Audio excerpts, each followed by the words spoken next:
Naranasan niyo na bang mayroong lumalapit sa inyo tapos bigla silang lumalayo ng kaunti? O kaya naman, may nararamdaman kayong hindi komportable sa sarili ninyo kahit bagong ligo kayo? Alam kong marami sa atin ang nagtataka kung bakit minsan kahit gaano pa tayo maglinis parang may amoy matanda pa rin tayong nararamdaman. Masakit isipin na minsan ang mga minamahal natin o kaya naman ang mga kasama natin ay maaring may napapansing amoy sa atin na hindi natin alam.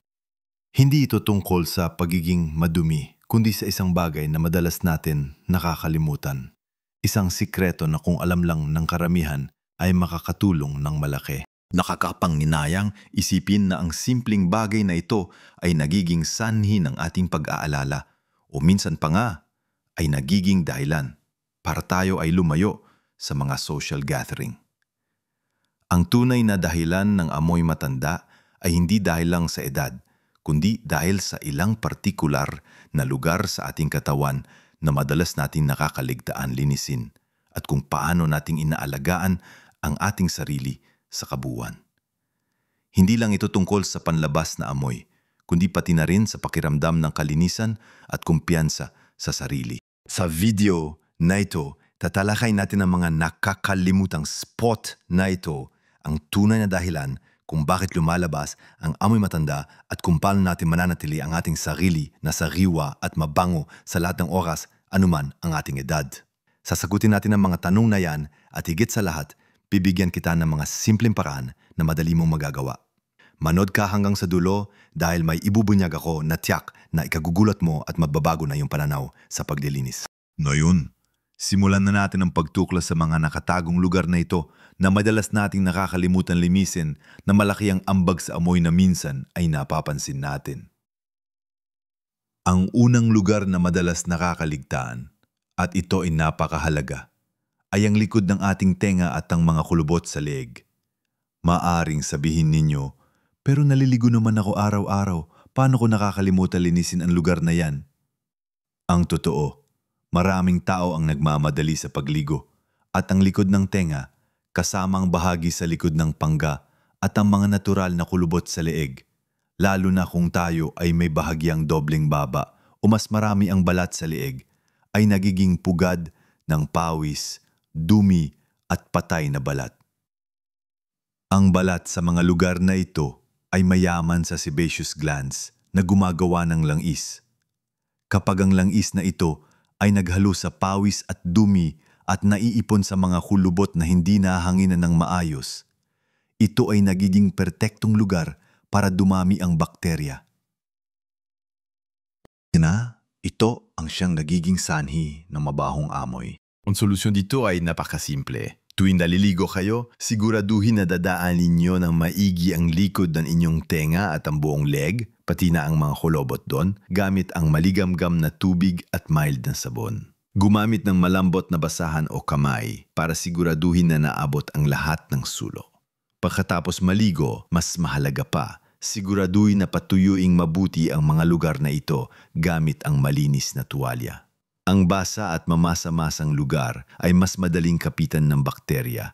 Gawin itong bahagi ng inyong regular na paglilinis, hindi lang basta dumaan, kundi talagang linisin. Makikita ninyo ang malaking pagkakaiba nito sa inyong pakiramdam ng pagiging sariwa. Sunod na lugar na madalas nating nakakalimutan ay ang pusod o navel. Sino ba naman ang mag-iisip na ang ating pusod ay maaaring maging sanhi ng amoy, di ba? Ngunit ang pusod ay isang natural na lungga o crevice sa ating katawan. Dahil sa pagiging malalim nito, madali itong makakalap ng dumi, lint mula sa damit, patay na balat, pawis at langis. Isipin ninyo habang gumagalaw tayo sa araw-araw, ang mga maliliit na hibla mula sa ating damit ay maaaring pumasok sa pusod. Kapag ang mga ito ay naipon at naghalo sa natural na moisture at langis ng ating katawan, nagiging tirahan ito ng bakterya. At kapag ang bakterya ay dumami, doon na nagsisimulang magkaroon ng hindi kanais-nais na amoy. Upang malinis ang pusod, kailangan lamang ng kaunting dagdag na pag-iingat. Tuwing naliligo, gumamit ng cotton swab na bahagyang binasa ng sabon at tubig. Dahan-dahan nitong ipasok sa pusod at paikutin para maalis ang anumang dumi na naipon. Kung sensitibo ang inyong pusod, maaari ding gumamit ng malambot na basahan na binasa ng sabon. Pagkatapos, banlawang mabuti at siguraduhin na patuyuing maigi. Ang isang mabisang paraan din ay ang paggamit ng rubbing alcohol sa cotton ball pagkatapos maligo at matuyo ang pusod. Ito ay makakatulong na patayin ang anumang natitirang bakterya at panatilihing tuyo ang area. Gawin ito ng regular, hindi lang tuwing maramdaman na may amoy. Ang pagpapanatili ng kalinisan sa pusod ay isang simpleng hakbang na malaki ang epekto sa pangkalahatang kalinisan ng inyong katawan. Pangatlo sa ating listahan para sa bahaging ito na napakahalaga lalo na sa ating klima ay ang pagitan ng mga daliri sa paa at sa ilalim ng mga kuko sa paa. Marami sa atin ang nakakalimot na punasan ng maigi ang pagitan ng mga daliri sa paa pagkatapos maligo o kaya naman na hindi nalilinisan ng husto ang ilalim ng kuko. Ng mga lugar na ito ay perpektong lugar para sa pagdami ng bakterya at fungi, lalo na kung lagi tayong nakasuot ng medyas o sapatos o kung madalas na basa ang ating paa. Ang pawis at moisture na naipon sa pagitan ng mga daliri ay nagiging sanhi ng athlete's foot o iba pang impeksyon sa fungal na hindi lang nakakaamoy kundi nakakairita din sa balat. Ang dumi at dead skin cells na naipon sa ilalim ng mga kuko ay nagiging tirahan din ng bakterya.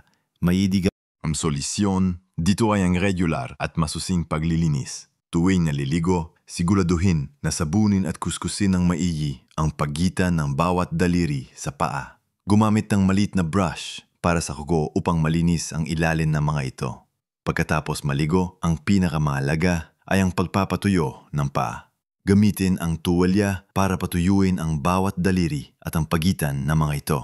Maaari ring gumamit ng foot powder upang masigurong tuyo ang area, lalo na kung magsusuot na sapatos. Kung kayo ay may napapansing amoy sa paa, maaring kailangan nyo ring palitan ang inyong medyas araw-araw at magsuot ng sapatos na may air circulation. Tandaan, ang kalusugan ng paa ay mahalaga sa pangkalahatang kalusugan at kaginawaan. Ngayon na napag-usapan na natin ang likod ng tenga, pusod at paa, lumipat naman tayo sa iba pang mga lugar na nangangailangan ng masusing pansin para sa patuloy na pagiging sariwa. Ngayon na nabanggit na natin ang ilang mahahalagang lugar na madalas nakakaligtaan, tuloy tayo sa iba pang mga bahagi ng ating katawan at mga gawi na nakakaapekto sa ating pagiging sariwa. Ang susunod na dapat nating pagtuunan ng pansin ay ang ating anit at buhok. Maraming Pilipino ang may makapal at mahabang buhok. At sa ating mainit at mahalumigmig na klima, madali itong maging sanhi ng pagpapawis at pagdami ng langis sa anit. Kung hindi nalilinis ng husto ang anit, ang pawis, langis, patay na balat at hair products ay maaaring mag-ipon. Ito ay nagiging perpektong pugad para sa bakterya at fung na nagdudulot ng pangangati, balakubak at higit sa lahat amoy. Minsan akala natin malinis ang ating buhok dahil lang sa nagsampu tayo. Ngunit hindi natin binibigyan ng sapat na pansin ang mismong anit. Para sa malinis at walang amoy na anit, mahalaga ang regular at masusing pagligo sa buhok. Hindi lang pagpahid ng shampoo ang kailangan. Kailangan nating masahihin ang anit gamit ang ating mga daliri para matanggal ang dumi at langis. Kung may balokubak, gumamit ng medicated shampoo na inirerekomenda ng dermatologist. Siguraduhin ding balaong mabuti ang buhok para walang matirang sabon o conditioner dahil ang natitirang residue ay maaring maging sanhi din ng amoy. Pagkatapos maligo, hayaang matuyo ang buhok bago itali o takpan. Ang basa at nakasarang buhok ay mas madaling kapitan ng amoy at mikrobyo. Kung maaari, gumamit ng mild na shampoo at iwasan ang sobrang paggamit ng hair products na nagpapabigat sa buhok at anit. Ang malinis na anit ay susi sa malinis at sariwang pakiramdam ng buong katawan. Pagkatapos ng buhok at anit, dumako naman tayo sa isang napakahalagang bahagi ng ating katawan na madalas nakakalimutan pagdating sa pangkalahatang amoy ng katawan, ang bibig, dila at gilagid. Hindi lang ito tungkol sa bad breath, kundi ang amoy na nagmumula sa bibig ay maaaring maging sanhi ng pangkalahatang amoy ng isang tao. Ang mga naiwang pagkain sa pagitan ng ngipin, ang dumi sa dila at ang mga problema sa gilagid ay perpektong lugar para sa pagdami ng anaerobic bacteria na naglalabas ng sulfur compounds, ang dahilan ng mabahong hininga. Kung mayroon kayong pustiso o dentures, mas mahalaga ang paglilinis dahil ang mga ito ay maaari ding mag-ipon ng dumi at bakterya. Ang solusyon dito ay ang regular at masusing oral hygiene. Hindi lang sapat ang pagsisipilyo ng ngipin. Kailangan ding sipilyuhin ang dila gamit ang toothbrush o dila scraper.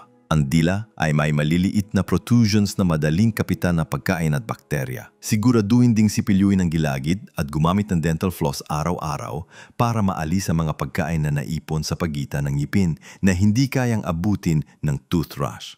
Kung may pustiso, linisin ito araw-araw gamit ang denture cleaner at brush at huwag kalimutang ibabad sa solusyon tuwing gabi. Mahalaga ring regular na bumisita sa dentista para sa check-up at professional cleaning.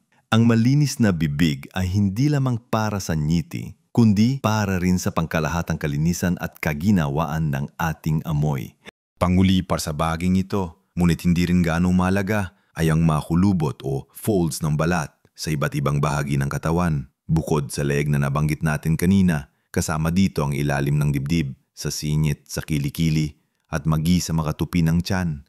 Kung mayroon tayo, ang mga lugar na ito ay likas na mamasa-masa at mainit dahil sa pagpapawis at sa pagiging dikit ng balat sa balat. Ang init at moisture na ito ay perpektong kapaligiran para sa pagdami ng bakterya, yeast at fungi. Ito ang dahilan kung bakit madalas makaranas ng rashes, pangangate at amoy sa mga lugar na ito, lalo na sa mga taong may mas malaking pangangatawan o sa mga gumagamit ng diapers. Ang paglilinis ng mga skin folds ay nangangailangan ng dagdag na atensyon. Tuwing naliligo, buksan at iunat ang bawat kulubot para masiguradong nalilinis ng sabon at tubig ang bawat sulok. Kuskusin ng dahan-dahan gamit ang malambot na basahan. Pagkatapos maligo, ang pinakamahalaga ay ang pagpapatuyo. Gumamit ng malinis at tuyong tuwalya at tiyakin na bawat kulubot ay tuyo. Kung kinakailangan, maaari ding gumamit ng unscented powder gaya ng cornstarch o baby powder para mapanatiling tuyo ang mga lugar na ito sa buong araw. Siguraduhin din na magsuot ng maluwag at breathable na damit tulad ng cotton upang mas magkaroon ng air circulation sa mga lugar na ito. Ang pagiging maingat sa mga skin folds ay hindi lamang para sa amoy, kundi para rin maiwasan ang skin irritation at impeksyon. Sa pagtalakay natin sa anit, bibig at mga kulubot ng balat, sana ay nagkaroon na kayo ng mas malinaw na ideya kung paano mas mapapangalagaan ang ating sarili. Ngayon, dumako naman tayo sa kung paano natin mapapanatili ang pagiging saliwa sa pangmatagalan at kung ano ang ibig sabihin ng lahat ng ito para sa ating pangkalahatang kalusugan at kagalingan. Ngayon, matapos nating talakayin ang mga nakalimutang spot at ang mga pangunahing dahilan kung bakit lumalabas ang amoy matanda, nais kong liwanagin ang isang bagay. Hindi ito tungkol sa pagiging madumi o pabaya. Madalas, ang mga bagay na ito ay simpleng nakakalimutan lang natin o hindi natin alam kung gaano kahalaga ang bawat detalye sa ating paglilinis. Ang tunay na sikreto sa patuloy na pagiging sariwa ay hindi lamang sa pagligo, kundi sa pag-unawa na ang bawat bahagi ng ating katawan ay konektado at nangangailangan ng wastong pang-aalaga. Ang mga lugar tulad ng likod ng tenga, pusod, pagitan ng mga daliri sa paa, anit, bibig at mga kulubot ng balat ay mga lugar na madalas na nahahawakan ng pawis at bakterya, kaya kailangan ng masusing atensyon. Naalala niyo ba ang sinabi ko kanina na may ibubunyag ako na ikagugulat ninyo?